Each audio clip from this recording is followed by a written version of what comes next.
2 confirmed victims, and over 9 suspected. In the annals of crime, few tales are as chilling as that of Jesse Pomeroy, the boy fiend of Massachusetts. At just 14 years old, Pomeroy turned the quiet town of South Boston into a hunting ground for his sinister desires, marking a dark chapter in the history of American crime. The deeds committed by Pomeroy still resonate today, a sobering reminder of the darkness that can lurk even in the hearts of the young.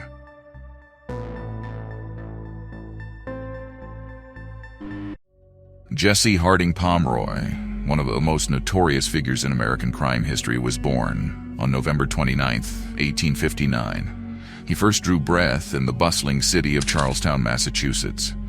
Jesse's early years were rife with distressing signs that something was deeply amiss.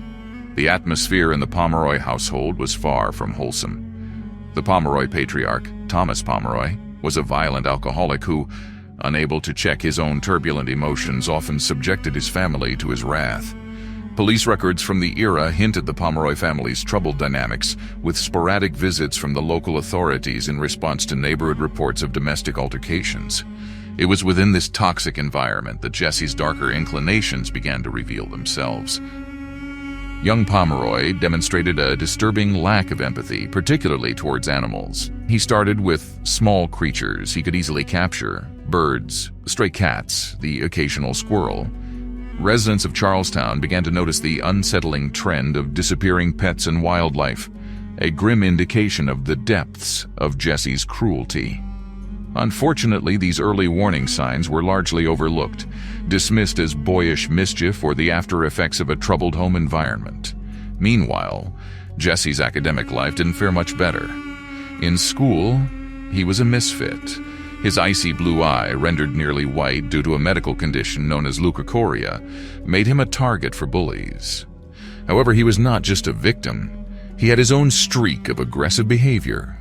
His school records, still preserved at the Charlestown Historical Society, document numerous disciplinary incidents, painting a portrait of a boy who was both volatile and deeply disturbed. With no effective remedial action, Jesse Pomeroy's behavioral issues were left to fester. The unchecked escalation of his cruelty towards animals would prove to be a terrifying precursor to the unimaginable horrors that Jesse would perpetrate in the years to come. Jesse's childhood was a grim harbinger of the monstrous path he would follow as he approached adolescence. He graduated from torturing small animals to a more sinister pursuit, a penchant for violence directed towards his fellow human beings. The stage was set for the beginning of Jesse's horrific foray into bloodshed, and it commenced when he was merely a boy of 12. The year was 1871, and the first recorded instance of Jesse's brutal encounters with his peers occurred. The victims were invariably younger than him, perhaps chosen for their vulnerability.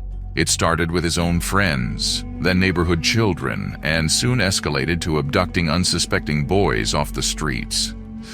Historical documents, including police reports and newspaper clippings from the time, provide a chilling narrative of the violence he inflicted. His method was distressingly consistent. Jesse would lure the boys to a secluded spot, overpower them, and then inflict brutal physical harm. The aftermath would leave the boys scarred physically and psychologically.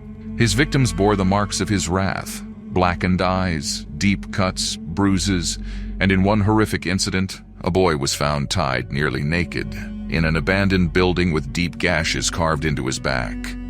Jesse's reign of terror was briefly interrupted in 1872 when he was apprehended and brought before a juvenile court. The court records, still intact in the Massachusetts State Archives, document the horrific charges brought against him. However, due to his age, and perhaps society's inability to fathom that a child was capable of such evil, Jesse was sentenced to only a short stint in a reform school. The reform school stint lasted about 15 months, yet the evidence suggests that the school did little to temper his violent impulses. His school records show a youth untempered by his punishment, engaged in fights, and frequently at odds with the authorities. In a chillingly prophetic entry, one of Jesse's reform school tutors noted, "This boy will not be reformed.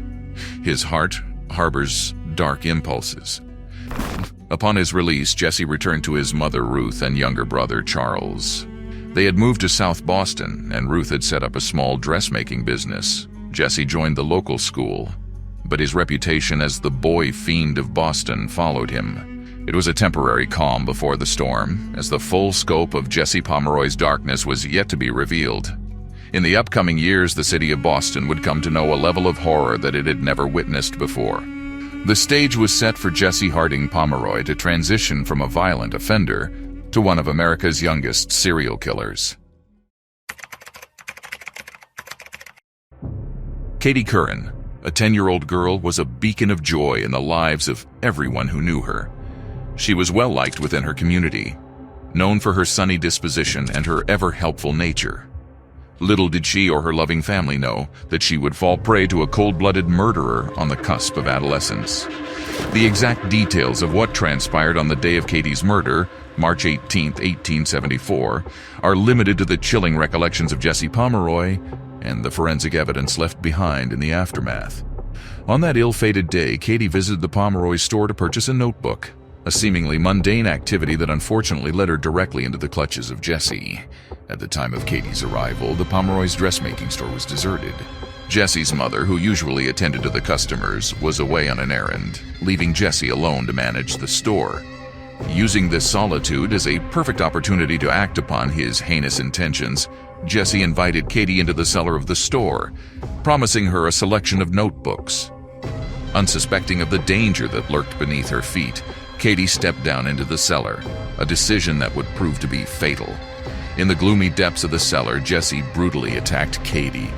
Forensic reports from the time, available from the archives of the Boston Police Department, describe the horrific scene in disturbing detail. Katie was beaten and mutilated in an act of unfathomable savagery. The true extent of her suffering is known only to her perpetrator, who extinguished her life in that dingy cellar without a shred of mercy. After murdering Katie, Jesse acted with disturbing calmness and precision. He concealed her lifeless body in the cellar's dirt floor and covered his gruesome act with a layer of ash. Despite the heinous crime committed in its depths, life at the Pomeroy store went on as usual, the patrons oblivious to the dark secret hidden within the building. For several months, the fate of Katie Curran remained a mystery. Her disappearance was treated as another missing persons case, with investigators tirelessly following leads that led to dead ends. Little did they know that the horrifying truth lay hidden beneath the floor of the Pomeroy store, waiting to be unearthed. Horace Millen, a 4-year-old child brimming with innocence, became the second victim of Jesse Pomeroy's chilling spree of violence. His future was stolen from him, tragically and brutally, in a manner far removed from the safety of his home and family. April 22, 1874, a day that started like any other, would become a date etched in Boston's history for its shocking association with the boy fiend. Horace, in his naive enthusiasm, found himself on a beach on the outskirts of Boston. There, he encountered Jesse Pomeroy, whose sinister intentions were well concealed behind his youthful exterior. Inviting Horace to accompany him, Jesse led the unsuspecting toddler towards an isolated area. Here, a tale of unimaginable horror unfolded, leaving a mark on Boston's psyche that would persist for decades. Once they reached a secluded area, Jesse subjected Horace to a macabre ordeal that mirrored the grotesque cruelty he had inflicted upon Katie Curran. He brutally attacked Horace, his small and defenseless victim. The details of this gruesome act, preserved in the archives of the Boston Police Department, depict a scene of horrifying violence that boggles the mind and churns the stomach. Despite the gruesome nature of the crime, Jesse was once again able to disassociate himself from his heinous actions with a chillingly cold detachment. He retreated back to his regular life, the enormity of his act concealed behind the veneer of his unremarkable existence. However, the death of Horace Millen marked a critical juncture in the timeline of Jesse's crimes. The brutality of Horace's murder, coupled with the unresolved disappearance of Katie Curran, sparked an intensified effort by law enforcement to bring the perpetrator to justice. The people of Boston were on edge, and a feeling of impending doom clung to the city, growing thicker with each passing day. Little did they know the end of this grim saga was nearing, and it would reveal a truth far more shocking than they could have ever imagined. The sense of fear and horror that had gripped Boston found little respite, even as the police embarked on an intensified mission to solve the gruesome crimes.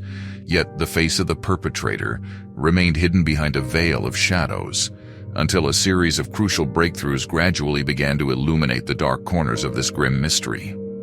Following the discovery of Horace Millen's body, the police were desperate for leads. It was a stray detail, a clue that might have seemed trivial at first, that eventually served as the catalyst for unmasking the boy fiend. Several witnesses recalled seeing a boy who bore a striking resemblance to Jesse with Horace on the day of his disappearance. This information, coupled with Jesse's earlier conviction for the brutal assaults on other children, made him a person of significant interest in the investigation. The police approached Ruth Pomeroy, Jesse's mother. The investigators' request to search her shop and the adjacent property was met with initial resistance, a mother's desperate attempt to shield her child from impending doom. Ruth, however, could not obstruct the wheels of justice, and the police were eventually granted the access they needed. The search resulted in a chilling discovery. Hidden beneath the shop was a concealed basement. Within this gloomy space, they unearthed the decomposed body of Katie Curran. This grim revelation sealed Jesse's fate and extinguished any lingering doubt about his involvement in the chilling series of crimes that had plunged Boston into an abyss of terror. Jesse was taken into custody, and the legal proceedings against him began. His trial was one of the most high-profile legal events of the era, generating a media frenzy. Reporters swarmed the courtroom, hungry for every detail of the gruesome case that had captured the nation's attention. The public followed the proceedings with bated breath, a mixture of morbid fascination and desperate hope for justice. During the trial, Jesse Pomeroy displayed a chilling lack of remorse for his horrifying actions. This lack of empathy, coupled with the heinous nature of his crimes, painted a picture of a cold and calculating murderer, a portrayal that sent shivers down the spines of all who observed him. At the conclusion of the trial, Jesse Pomeroy was found guilty of first-degree murder, the youngest in the history of Massachusetts to receive such a conviction. His sentence was initially death by hanging, an unprecedented judgment for someone of his age. However, it was later commuted to life in prison due to his age and alleged mental instability. Jesse was transferred to the Charlestown State Prison, where he spent the next few decades in solitary confinement, his only companions being the chilling memories of his brutal crimes. In 1917, Jesse was moved to Bridgewater Hospital for the criminally insane, where he lived until his death in 1932. The capture and conviction of Jesse Pomeroy marked the end of a dark chapter in Boston's history, the memory of which would linger for years to come. It served as a grim reminder of the depths to which the human mind could descend, casting a chilling shadow on the face of childhood innocence. As the sordid details of Jesse's confirmed crimes were revealed, investigators began connecting the chilling dots, suggesting that the boy fiend may have been involved in more cases than they had initially thought. Mary Bell, a 10-year-old girl from the South Boston area, went missing in July 1872. Her disappearance echoed the modus operandi of Pomeroy's confirmed cases. She was last seen playing near her home, much like Katie Curran and Horace Millen.